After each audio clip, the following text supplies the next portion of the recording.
Alright, the final assessment on the Project Management Advanced course run for City of Cape Town. Thank you guys, you've been a great group. And now I just want to talk you through the final assessment just to help you along. Admittedly, there were a couple of gremlins on that final assessment, and the most serious of which was on earned value, but generally the rest was fine, just a couple of gremlins. So you can go through this video. I think there'll be a series of 2 videos. I'm going to move from the left to the right. Here's the explanation with the WBS over here, as you can see. All right, and then there's your description, okay, over there. And here's the mark breakdown for the entire assessment per sheet up to 100. Okay, right. On the right hand side I have a screen cap, and this is the default Gantt. The other Gants I give you, there are slight variations on durations, and that through a few people. So for example, 3 days for that one, even though sheet 2 does have 3 does, does have 4 days for that. Okay. All right, so there's the entire project. Good. Let's start with the first exercise, which was pretty easy but quite long-winded. You have to fill these in. You fill your name in there. Okay, and what you do is you go key milestone over there, so that would be the phase, okay, the tasks over there, and the durations that you would have got from this over here. And in fact you probably could have copy pasted it from that. Okay, all right, not the durations, but you could have copy pasted the tasks there straight in there for the entire project. All right, then after that, human resource name, and that you would have had to get type in yourself by looking at the right hand side, and you would see that there are about 6 human resources. Right, that's all you had to fill in, the yellow, remember. Then I require that you use your own imagination to think up the risks for this particular project. I'm looking for some logical risks plus some assumptions. You just put them in on one line. Okay, and then your name and then the date. Excellent. Project schedule. This is a new addition to my assessments, and hence the slide changes. You'll see here it says 4 days, whereas the original Gantt said 3 days. So that's where there's a slight change, but it doesn't change your assessment at all. All I require you do is that in fact you enter the WBS there. There were a couple of gremlins here. Some cells were in fact merged. You needed to unmerge them, but you put the WBS then, and I asked that you put something in like shed. So shed is shed 1, and then shed 1.1 there like that. See, that's what I required for the entire project. And then on the, I missed a couple of tasks on purpose. Treat brickwork. After treat brickwork you would get applying plaster 1 day. So you get applying plaster, and you'd have to specify the day. So you would have to go applying plaster there.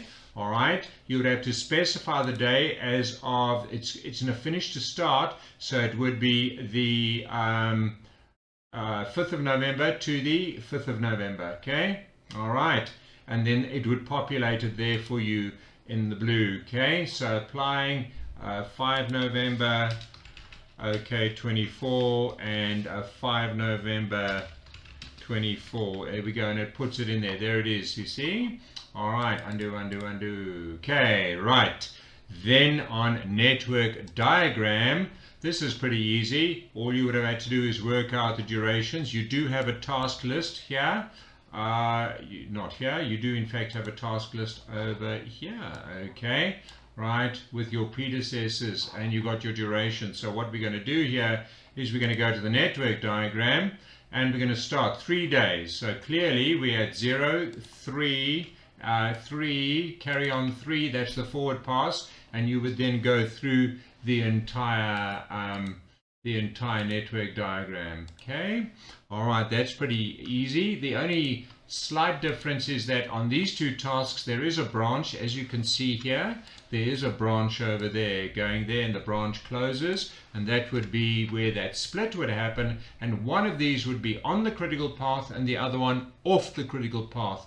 I do require that you color red the critical path, whichever one it is. So you color that one red or that one red. Good. Point of total assumption. This was almost embarrassingly easy, although the concept is quite complex, but I've given you this from a video that I referred you to.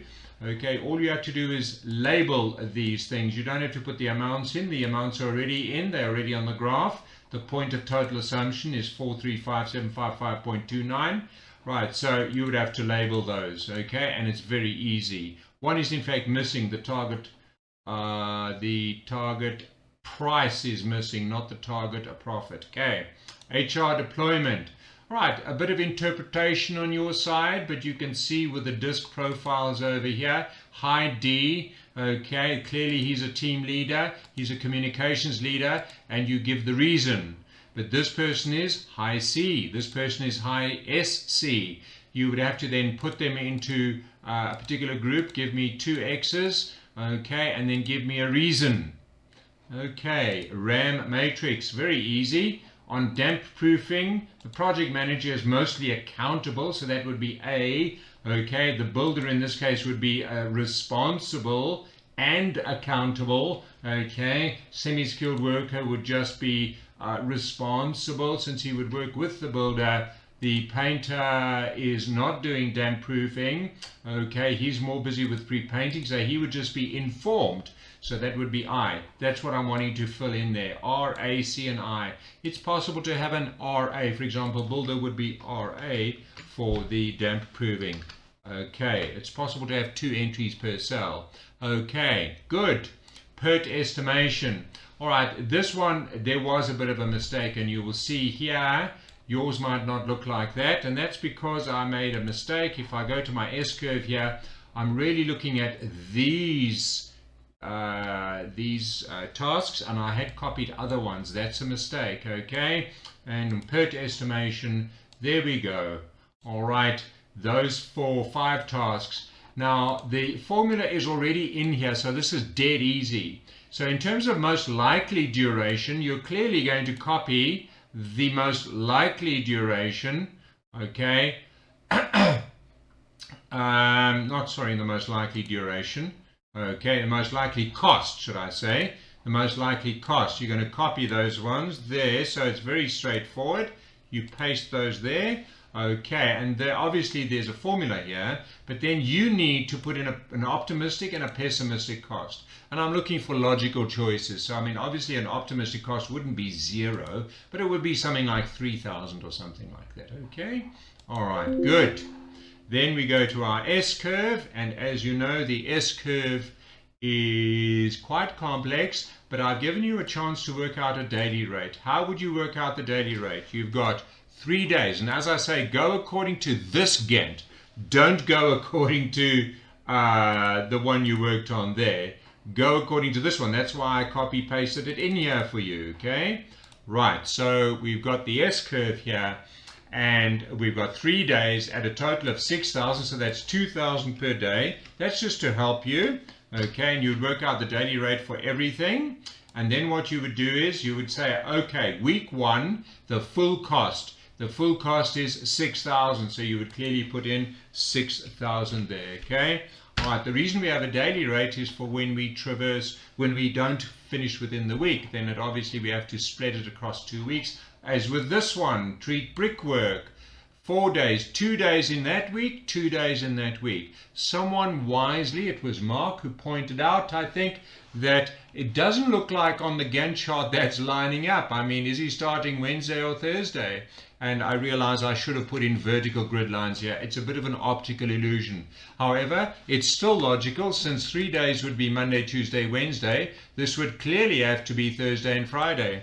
Okay, so 2 days for week 1, 2 days for week 2, and you would work out the cost by looking at the daily rate. Get it? Yes, you get it. And I'm finishing the video, going on to video number 2 here. Let's do that. And now video number 2 on the final assessment for the advanced project management. We've done the, let me just delete that. We've done the S-curve on the last video, and that of course will automatically populate your S-curve there. Risk register. What you've got to do is invent 7 risks that are appropriate for this particular one. So an example I would give you is sort of late delivery of plaster. Okay. Okay, and then you got to give it an impact, let's say 5 and a probability 5, and then that would be risk 1, and you would go 5 and 5, so we'd go R1 over there. So you do that for the rest of them. Easy peasy. Okay, you just got to think your way through it. Then stakeholder register, this is the most interpretive of all the exercises, in that you have to actually just join the dots and make the right choices. So for example, external, I've given you an example here. An external would be derived from that, because builders to hire suggest obviously a supplier. That's external. Okay, John Smith is external. So is this person likely to be high interest or high influence? High interest or low influence? Okay, low interest or low influence? High influence. So I'm thinking they'd have a lowish interest but a high influence, so we'll go with that. Okay, and if you had something different, not to worry, but I need to look at your reasons for that.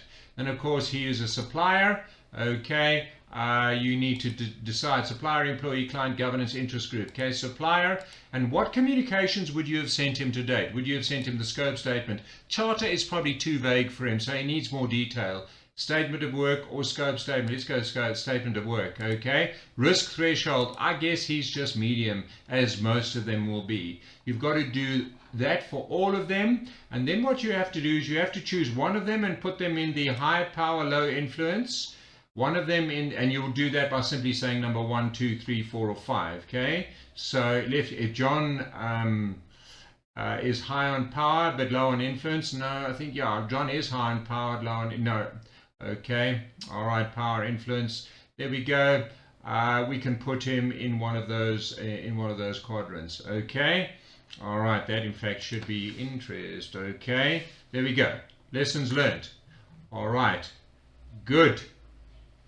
Lessons learned. What we've got here is we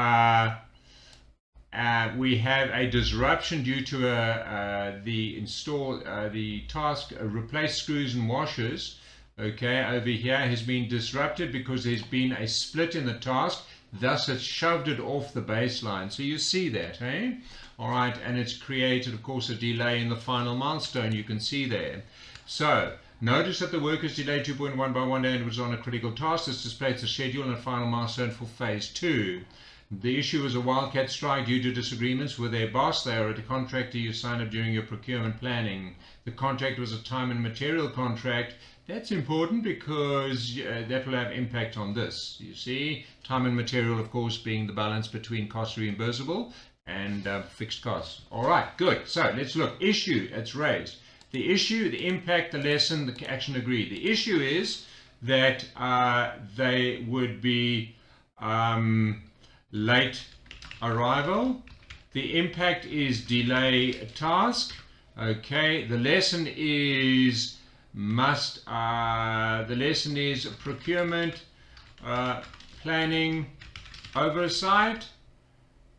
Okay, and the action agreed would be to vet the suppliers, okay, and get them to sign. So, all right, so that would be one. So there would be other issues that would arise. For example, another issue is that you had to tell all the other stakeholders to come later, okay? So that would be, and then the impact of that would be disgruntled people. Obviously, they've got other jobs. The lesson would be to get a better PR guy because he doesn't convince them well enough, or whatever, okay? I'm just looking for some innovative lessons learned over there. Then we go to Pareto. This one's dead easy. These are issues that have come up with our building. We just need to select the gray, Control, select the gray, insert, and we go to recommended charts, and we'll go down here to Pareto, and in it goes. So I've got my 80-20 distribution of the vital few and the trivial many. Good. All right, and we're getting near the end now. Look at this, Ishikawa.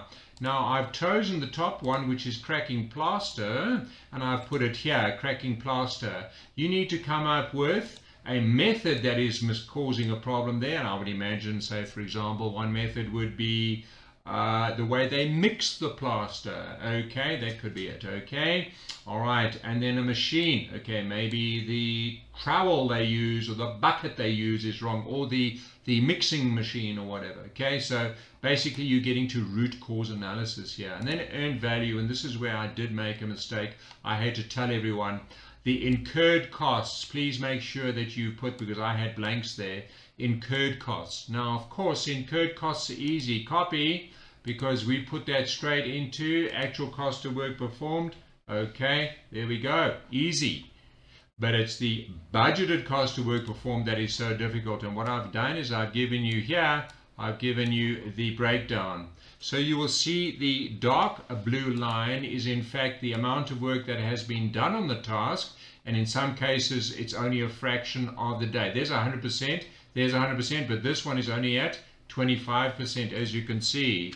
Right, so what happens there? Budgeted cost of work performed is simply a case of you budgeted to work this amount and you've done 100%, so there you would go planned cost per day total 6, so clearly that would be 6,000, which is the same as the actual cost, which is pretty good news. Okay, but in this case with treating brickwork, which is only 25% done, you budgeted entire 2,000. Okay, no, sorry, total cost of 8,000. Per day it's 2,000, and since you've only done 1 quarter, that would be then a 2,000 cost. You see, I'm not going to do all the BCWPs, I'm just doing 2 of them. Then we go to BCWS. What if you had finished the whole thing, okay, up until reporting date? Well, then you would have paid the total cost, would you not have? Which would be 8,000 in this case, treating brickwork, okay? So you've got to fill in all those yellow blocks, and then you've got to work out the indices and the variances over here. Okay, so let me just get rid of these. The indices would be CPI, would be BCWP, which is this one, okay, divided by that one, okay? That one divided by that one. All right, so you see that, and then once you put those formulae in, okay, you will have your indices over here, and that brings the entire thing to a finish. I know I've done it very quickly, but you can come back to this video and watch it again and again to get your idea.